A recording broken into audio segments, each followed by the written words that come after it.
So far, the Honor 9 Lite seems to be plagued by few of the compromises you'd usually get when buying a budget phone. It looks good, it's got plenty of power, and a big screen. It even goes a step beyond with a total of 4 cameras to capture the moment. That's a whole lot of phone, and at only £200, it's unquestionably affordable. There's no official word from Honor yet about when the phone will hit the US and Australia, but for reference, that price converts to $280 and $353, respectively. The design is probably my favorite thing about the phone.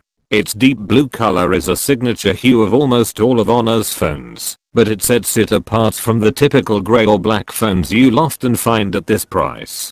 The back is covered in a sheet of shiny glass, giving it a much more premium aesthetic than you might expect for the low price. Admittedly, that glass is a total fingerprint magnet, and it might make it more susceptible to breaking if dropped, but that may be a worthwhile trade-off if you want a great looking handset. The front is dominated by a 5.6-inch display with extremely slim bezels around the edge. Its 2160 x 1080 pixel resolution makes it pin sharp too.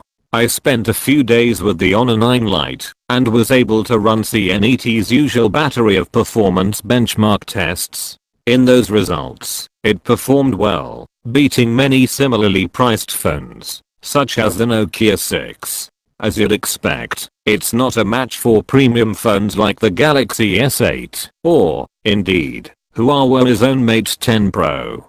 What I don't know yet is how well it performs in everyday life. That's something I'll be able to evaluate after we've given the phone the full review treatment.